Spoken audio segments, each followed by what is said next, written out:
Sidik ayak asti kılıngan ezilgen şu halkının kullarını süygün baminin her yadım asman felek dökülgeçke kanselde ejderhanın vaksedim Vatanımni algın baminin Afgan Uyghur mek Vatan kuldun her güçletli gerek Ay yıldız ayrılığım Kötü yüzüne pürgün baminin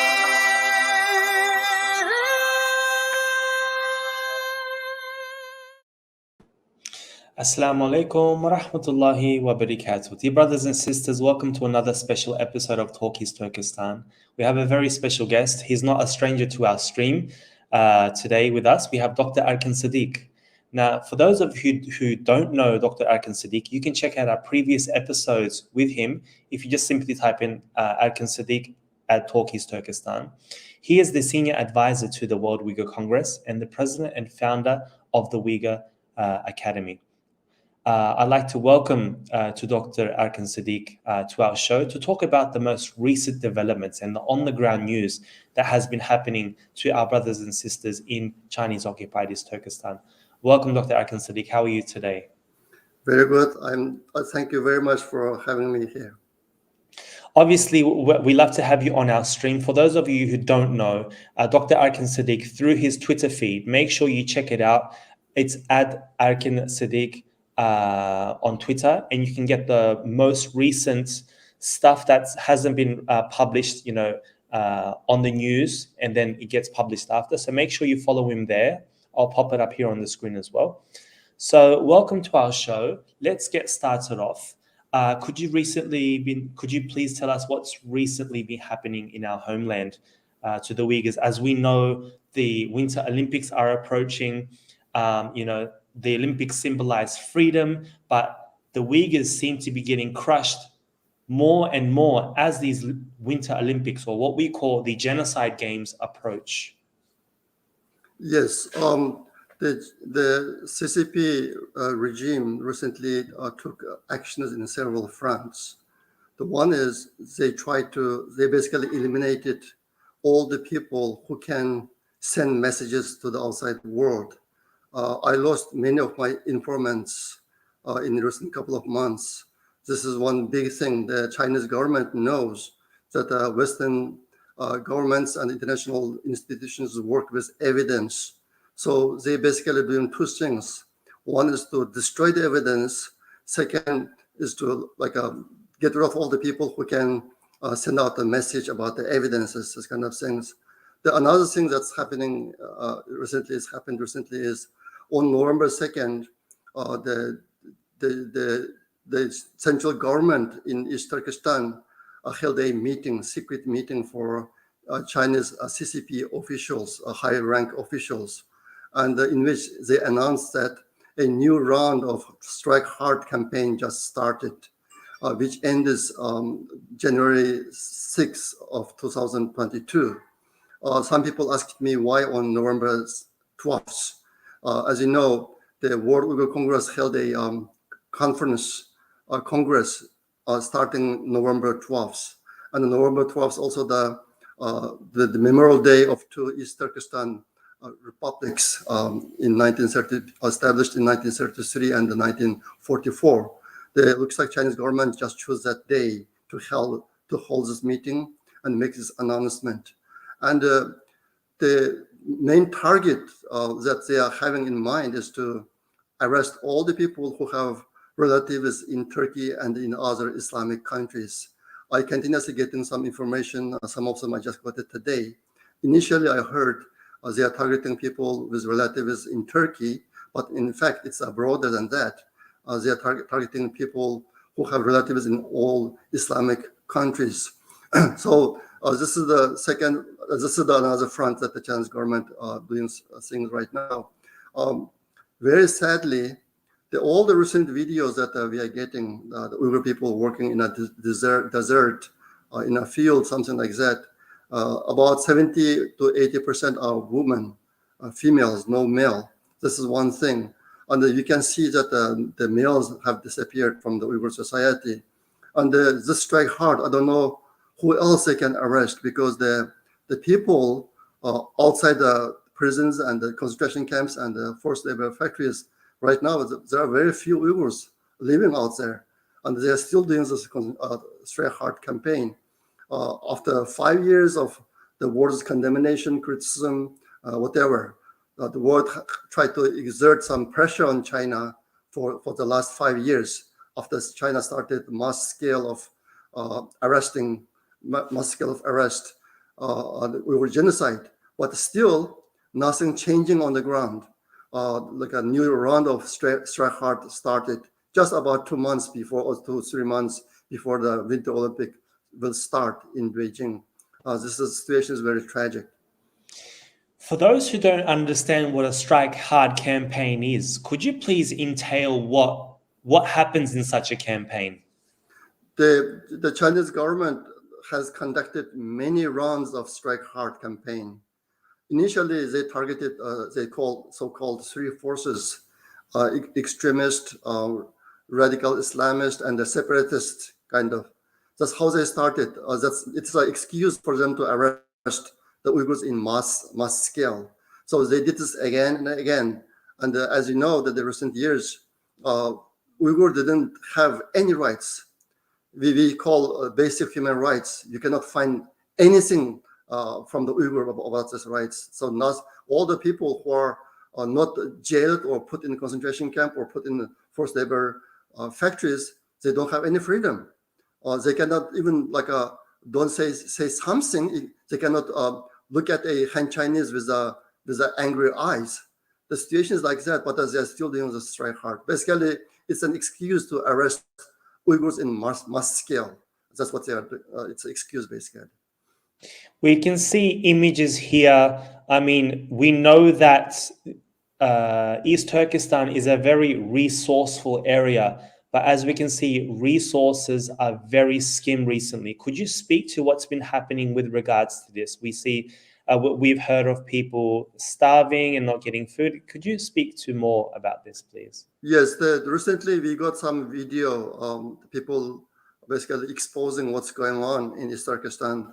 As we all know, that China is having a crisis in terms of coals because they stopped importing from Australia, and they have a big problem. And East Turkestan is full of resources in coal or other natural resources. And there's some video, the people in some video say that no, Uyghur people are dying not from coronavirus or from other things, but because of the starvation and the cold. So in the recent couple of months, the Chinese government did another round of lockdown. They locked down many cities in East Turkestan, and people, they didn't have food to eat, they didn't have water to drink, and they didn't have coal to heat the house. So some people are saying they're going to die of starvation and cold. We got some video like that. We've seen sort of the politics, especially recently. We've heard Joe Biden saying that the US is considering a diplomatic boycott of the games. What do you think of what he said, and is this enough? First, this is at least what the Western countries can do, including the USA, because the Uyghur genocide carried out by the Chinese government, it is in a scale that seen very little in the history of the humanity. Even the Holocaust during the World War II, so far the outside world knows very little about what really happened in East Turkestan, because the Chinese government didn't allow anybody, foreign reporters, visitors, investigators, observers on the ground. There's no camera on the ground. When there are conflicts in the other part of the world, there are reporters there. They can report from the real scene on time in life. But in the case of Uyghur, the people only hearing stories from here or there, and then nobody so far conducted any investigation or observation about what really happened in East Turkestan. Because I have many sources of information, the situation I know is many times worse than what the outside world know.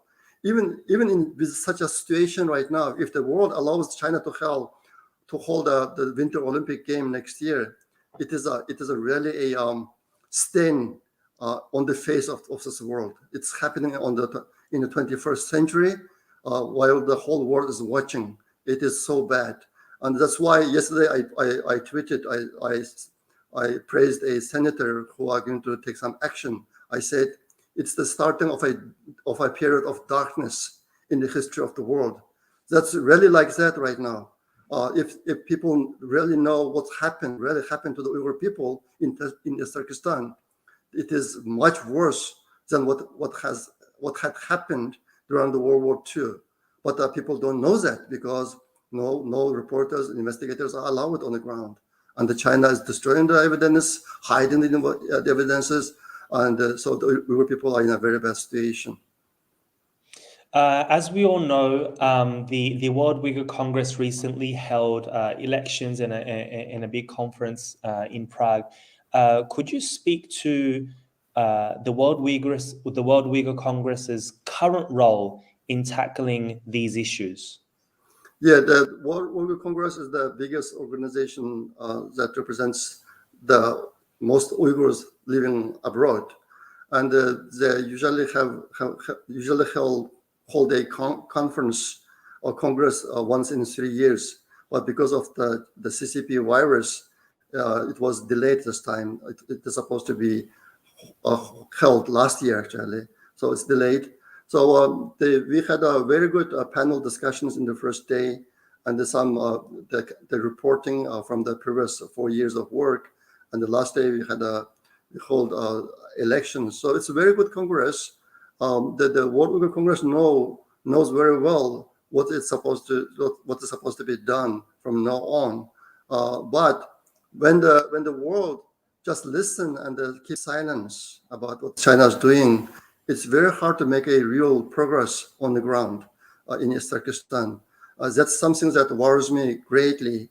If people recall, the Kalbunur Sidik, one of the witnesses, the camp witnesses, told to many reporters so far that she noticed a huge change in the camp detainees in a 2 to 3 months time period. Right now, the mass detention of Uyghurs, it has been 5 years since the mass detention of Uyghur people, starting in 2017. And my information tells me that about 9 million Uyghurs have been detained after 2014. If I say this, many people may get surprised. The Chinese government reports the Uyghur population as 11 or 12 million, but that's not true. The world should know that Chinese government even hiding the population number of their own citizens, Han Chinese. The current Chinese population number is not real. Is not correct because they are hiding a lot of things. When it comes to Uyghur people, this is part of their strategic plan. The one thing is they hide the original number of Uyghur population. My sources, including the US sources, say that there were about 20 million Uyghurs before 2017. So this is the real number. China says there are only 11 or 12 million. And in 2018, in September 2018, one of the vice president of China's central government think tank said, altogether there are 6 or 7 million Uyghurs in Xinjiang. This is a quote. So they are indicating that they want to keep about 6 to 7 million Uyghurs alive, get rid of the rest. It is happening. It is happening. If you notice what Kalbunur Sidik told us, she noticed that the people after 3 months living in a camp, many of them couldn't walk by themselves. They have to have an aid to walk. They couldn't walk by themselves. They changed it so much. How about 5 years? How about if you count from 2014? It's 7, 8 years now. So the people in jails and concentration camps, in my estimate, may live at most for another 5 to 10 years. And the people in forced labor factories may live in another, for another 20 to 30 years, because they cannot go home during the week. They only can go home once a week. And the food, the nutrition is very bad. And the other people outside the jails and the camps, and if you look at the video, how they are living right now, basically they're slaves. And I have been telling the outside world that Xi Jinping's plan is to kill 1/3 of the Uyghur population and lock up 1/3 of the Uyghur population and convert the rest 1/3 of the Uyghur population into automatons or to people living in a level of middle ages. It's happening right now. And those people who are not in jail and concentration camp may not live beyond the age of 70 because the conditions are so bad and the people are fed up. A lot of people are wishing to die because the life is so harsh. And don't mention in the prison and camps, even the people outside the prisons and camps having the same desire right now. So this is the current situation.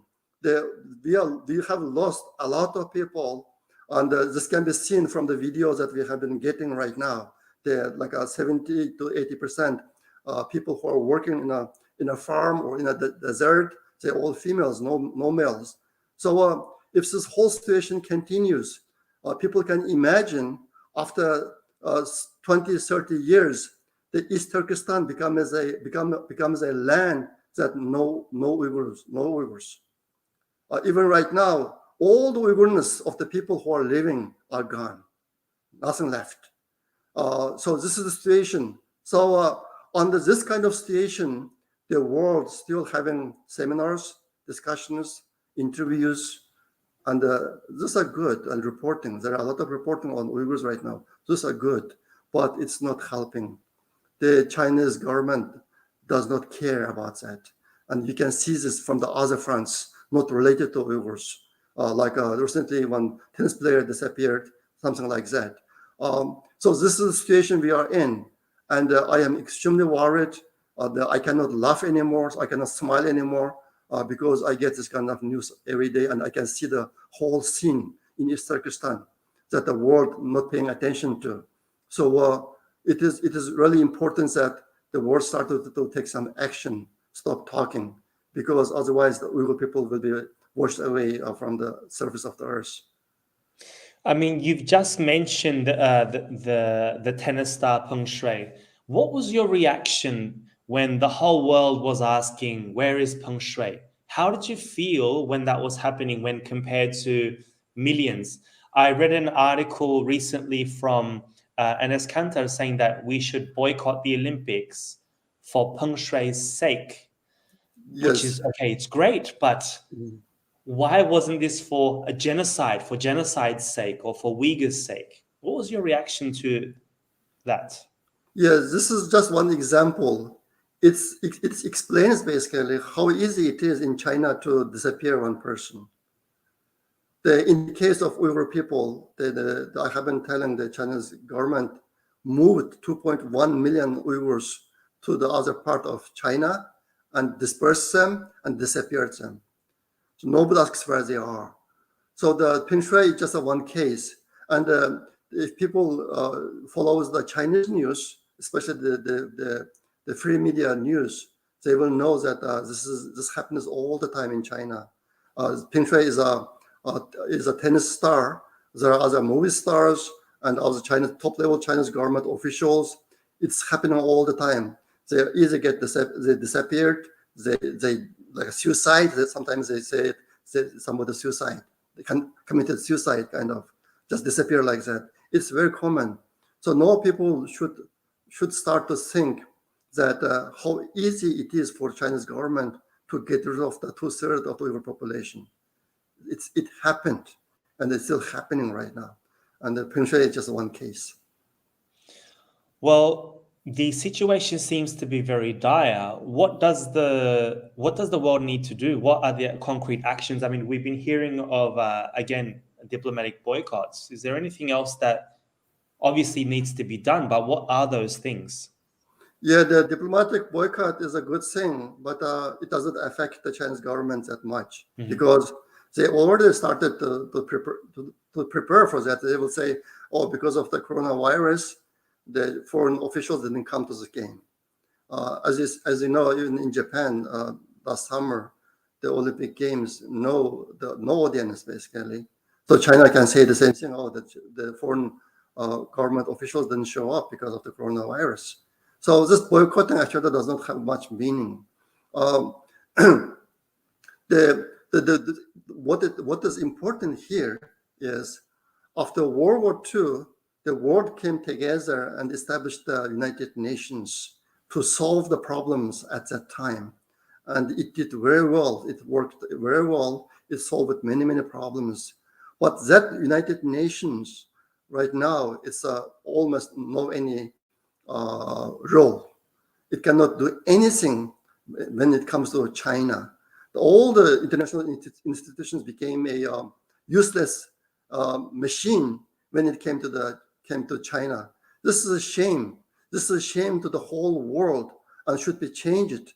If the United Nations cannot deal with the problems in the 21st century, the world should come together again, come up with something else that works, and solve this kind of atrocity and the crimes. Otherwise, what's the whole world right now? It's so disappointed on the losing the moral because everybody knows what's going on in China and they're doing nothing about it, including the CCP virus. The recent number is like more than 5 million people died because of the CCP virus, and the world is not taking any action on that front either. It is so bad, and that's why I call this world is the beginning of a darkness in the history of the humanity. That's I really feel that way, and I don't know when it stopped or if it can be stopped. If it does not be stopped, the world will be a very worst place to live in the near future. As I mentioned at the beginning of the show, you are the founder and president of the Uyghur Projects Foundation. Could you please speak to, again, you've mentioned it before, but I just want to remind our viewers that what is the Uyghur Projects Foundation and how can people help? Yeah, as I just mentioned, the Uyghurness in East Turkestan has completely disappeared. The Uyghur people are not allowed to speak their language, live in their custom, follow their culture. So nothing about Uyghurness left in East Turkestan. So we realized there's a need to save the Uyghur culture, language, and identity abroad. That's how we came up with the Uyghur Projects Foundations in June of 2019. So we are doing some projects related to this area, like we support some Uyghur language schools, and there's some Uyghur books, published some Uyghur books, this sorts of activity. So we are doing as much as we can to preserve the Uyghur identity, culture, language abroad. That's the main goal of the Uyghur Projects Foundation. We are nonprofit organization registered in the US. The donations will be tax-free. Excellent. So everybody, I've just put up the link there. So you guys can go to, if you want to help out and donate, you can go to uigursfoundation.org. Is there anything else that you'd like to mention, that you'd like to bring up? Do you have any special projects going on? And obviously, we've got the verdict of the Uyghur Tribunal coming up in the next couple of weeks. What do you hope this will bring? Will it bring about any change, or will this just be another sort of decision or sort of policy that will come about and bring about nothing? Yeah, What do you this take? Uyghur Tribunal will give a legal basis against the crime of the CCP regime in Uyghur genocide and the crimes against humanity. So that's very good. But as you know, it's not binding. Their decision is not a binding. nobody can hold CCP regime accountable to the crimes they have committed. So it is still in the category of talking. I have been dividing all the things happening in the world into two big categories. One is talking, one is the real actions. So this is again in the category of talking, and still there's no real action. For me, the real action is the international community, somebody like a UN or European Union or somebody, send in an observation team or investigation team to East Turkestan and let them station there and look at what's the situation. So far, some reporters and the government officials are allowed to go to East Turkestan and look at some concentration camps, but they all staged. The Chinese government prepared several places for them to see, and those people saw some camp detainees playing basketball and some camp detainees dancing in a classroom. Let me tell you the truth. I got some information. Some of my friends recognized some of those people who are police officials, all of them. They dressed up in a plain clothes and did the dancing and playing basketball in the court. They are not camp detainees. So far, no reporters or foreign government officials have seen the real concentration camp. They haven't seen that. The information I got one piece of information from a top-level police officials in so-called Xinjiang, and he said that when my friend asked him what is the situation in concentration camp, he said, "Imagine there's a hell on earth. The situation in concentration camp is at least 100 times worse than the hell." This is a quote. This is a direct quote. So this is the situation. And this is the situation I have been telling the outside world, that the people don't know what's really going on the ground of East Turkestan. So people should send in some investigation team, observation team, and act accordingly. Otherwise, all the talking so far, it's not in full scale or in full depth, just from here or there. But nobody knows the real situation, because in concentration camps, prisons, no camera allowed, and so far nobody got single picture of it.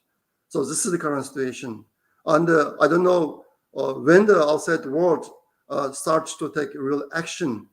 The Uyghur people cannot last more than 5 more years, I think. The situation is very bad. The people in the prisons and the concentration camps are hoping to die because the condition is not livable. That's the situation right now. And we don't know how many already died. Last year, I got a piece of information from police officials, which says that about 1 million people have died since 2014 as a result of the Chinese government's crackdown on the Uyghurs. I sort of worry about this unfettered access because you may know I interviewed, I think it's like last week or the week before, UN human rights lawyer Emma Riley. And she was talking about, and you may have heard of this, that China has been getting names directly from the UN, you know, of this situation. Then I thought, well, if the UN are going to go to East Turkestan to do an investigation, is that really going to work? What are you going to find after they clean up all the murder that they've committed? And that sort of worries me more. Once that access is given and perhaps they find nothing, just like with the CCP virus, perhaps things will get worse. That's right. It's very true. Some time ago, I heard one Uyghur person suggesting that the United States Secretary of State Blinken should go to East Turkestan and take a look. I said, no use. Actually, it's not a plus to Uyghur people. It's going to be minus. The reason is, if he really goes to East Turkestan and see some places, it's all staged by the Chinese government. It's not a real situation. It does not work. Right now, the Chinese government basically bought out all the international machines, including the United Nations. So nothing that sort work at the moment. That's why I have been suggesting to come up with something else that works. The world basically fooling themselves. The international institutions fooling themselves. It is only exists in name. In reality, they cannot do their job because of the influence from the Chinese government. This is the world we are living in right now. It is very sad. And another thing is, recently, many well-known people around the world, like scholars, artists, and government officials, are supporting the Chinese government. Speaking for them, if people who follow the Chinese free media, they will know that the Chinese government has a ancient tradition in buying out people. They use basically three main means. First is money. When some high level people go to China for business, they send in some one hand carried bag of money. Second is the woman. They send in pretty girls at midnight at 12 a.m. They knock the doors, they come in. And the third one right now is the organ transplant. This is not my word. If you doubt about this, and go and listen to Wu Jianming. Wu Jianming speaks about this kind of problem almost every week. This is the Chinese tradition. And they applied this very successfully in the recent years. And that's why many people, after they go to China for business, they become a different person, different people. Completely. They are blind. Their eyes cannot see, their ear cannot hear, and speaks for China. It's so amazing. After they go to China for business for several weeks or several months, they become a different person.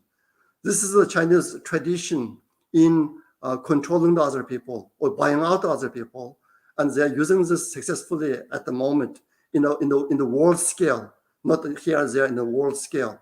And that's why we just from time to time hear somebody come out and speaks for China. It's amazing. They just don't see anything on the ground and just praise the China. We have a question here from Keklik T asking, have you seen any cooperation with Turkish organizations in this case? No, I didn't see that one. Recently, we all knew that China had a prison in Dubai or Alibaba. What's the other place? Abu Dhabi. Abu Dhabi, yeah. And about 2 years ago, about 3 years ago, I got a piece of information that the Chinese government, actually the Chinese army, is carrying out 1 month of operation in which they are sending Uyghurs, handpicked Uyghurs, in a dedicated plane to Saudi Arabia for organ harvesting. One plane in a day, about 500 people. There should be operation like that going on in Saudi Arabia. And I mentioned this several times, but nobody paid attention because the Chinese government marketing the Uyghur people as a halal organ, Uyghur people's organs as halal organs. And the people are specially selected for the purpose. Sorry, Dr. Erkin Sidick, are you saying, you're saying planes of 500 Uyghurs are Per day. like cattle? Like Yes, they're flying to Saudi Arabia and they're, subhanallah. From Shanghai to Saudi Arabia. They have an underground operation for halal organ harvesting. So it happened for about a month. I had a very reliable information from a very top level of official actually about that. And when was this? In 2018. 2018. Wow. 2018 or 2019. I can check that again. It's the thing is, yeah. The thing is, you see, we had 20 million Uyghur population before 2017. How many left right now? This is a very easy thing to do, and nobody care about it. But the people like me, I care about it, and half of those people are gone. They disappeared. Where they are they alive? I mean, it just happened. Like the one number I got is 2.1 million Uyghurs were moved to Han provinces. Where they are right now? Are they still alive? I have been saying it's the experimenting with Uyghur people is free. But if you buy animal like a rats or cat or mice, you pay money for that. So Uyghur people are being used like that for biological experiments, for example, for this vaccine development and the coronavirus tests, for everything. But the world is not paying attention to that because they didn't see it. How they can see it if they don't send in any people to China and observe or investigate? It's impossible. China is very good in that aspect. They do big operations at night so that even the satellite cannot pick up any images. And the bitter winter had many excellent reports about this. That the thing is, the world is not caring about what's going on to Uyghur people. There was a question earlier by David Badarani. He asked, what was the number that you had mentioned? And we said it was around 1 million. And he says it's not recorded on Xinjiang Victims Database. Now, this is a very important point. What everyone has to understand is that the testimonies on such databases are only of confirmed cases or verified cases. And generally, this information is from people who are overseas who cannot get in contact with their family members. Now, obviously, not everyone has family members who are living on the outside and therefore cannot verify and confirm these disappearances. But based on the number of camps, based on the number of cells, based on witness testimony from former concentration camp detainees of how many people they witnessed die or disappeared, there's a guesstimation, and there's leaks and drips and drabs that come out of the camps. So this is where that sort of number comes from, where it be the number of people actually detained or killed in these camps. Yeah, let me add one more piece to that one. Yeah. Another important aspect is people lost contact. Yeah. Many people, okay, the first thing is that the database only includes the people who are relatives for Uyghurs living abroad. Even the Uyghurs living abroad, they lost contact with a lot of relatives, family members. Like me, my last contact with my family was January of 2017. It's 5 years now. I didn't have any contact with them. In this kind of situation, I was told that one of my cousins were taken, but I couldn't find out the current situation, if she is alive or dead. This is the situation for most Uyghur people because there's no communication and they cannot figure out who are alive, who are gone. So this is the situation. That's why it doesn't go to the database. Again, the next thing is, as you said, the Chinese government knows that arresting the relatives of the Uyghurs living abroad is problematic. It's problematic. So they can do anything with the Uyghurs who don't have any relatives abroad. So most cases are not in the database. It's impossible for them to get the information. In my last visit to our homeland is 2009. When I went there, we gave a party. We don't call it parties, nazir kind of things. My dad passed away. My wife's dad passed away. I didn't go back for 15 years, so we did a nazir gathering. At that time, I got about like 150 relatives in the gathering. In 2020, in January of 2020, one of my cousins held a wedding in Aksu. I got a video clip of it, only about 20 people. So I don't know what happened to the rest, if they are alive, dead, in concentration camp or prisons, I don't know, because I absolutely no contact with them at all. And this is the situation that the Uyghur people live. Now, the people in the outside world, in the free world, should think, you see, in the 21st century, for a person, it is not possible to make a phone call to their family members in 5 years. What kind of situation this is? And this is happening in China, and the world is okay with it, and allowing China to hold the Winter Olympic Games. What it is? That's why I call it's the darkness of the history. We are heading there right now. this may not end with the Uyghur people if the Chinese government are not stopped. And just a bit more information, those that actually do testify, there's only a fraction of the population on the outside that have testified. So the vast majority of Uyghurs are too scared.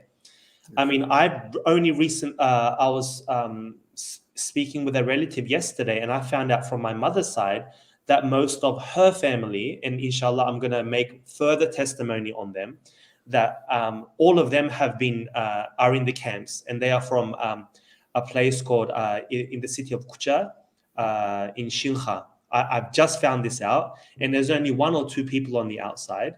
So you'll be hearing more from me about this testimony. I believe the crazy numbers of our relatives are still in the camps. Is there anything else that you would like to add before I close up this stream? Yes, my last wish is please act. Let's have something happen to stop the genocide and crimes against humanity in East Turkestan. Otherwise, it has been about 5 years for seminars, interviews, meetings, discussions, but the China didn't give a damn care about that, and they are still implementing their master plan, which is to kill 1/3 of the Uyghurs, detain, lock up 1/3 of the Uyghurs, and convert the 1/3 into automatons, or to people who live in a level of Middle Ages. This is all happening. We didn't have much time left unless we take some real actions. Please help save the Uyghur people. Thank you. Brothers and sisters, make sure you get this news out there. Please follow Dr. Erkin Sidick on his Twitter for the latest on-the-ground news. It's things that you won't see on mainstream media. Make sure you guys share this video. I'll be closing this video out, Dr. Erkin, but don't leave the stream, because then I can say goodbye to you properly afterwards. Until next time, Assalamu alaikum wa rahmatullahi wa barakatuh. Ümit üzme aziz halkım, ümit üzme ey ana yurt. Biz atlandık bu güreşke, o yıl taştek uyuşur. Allah verse bu nusretni.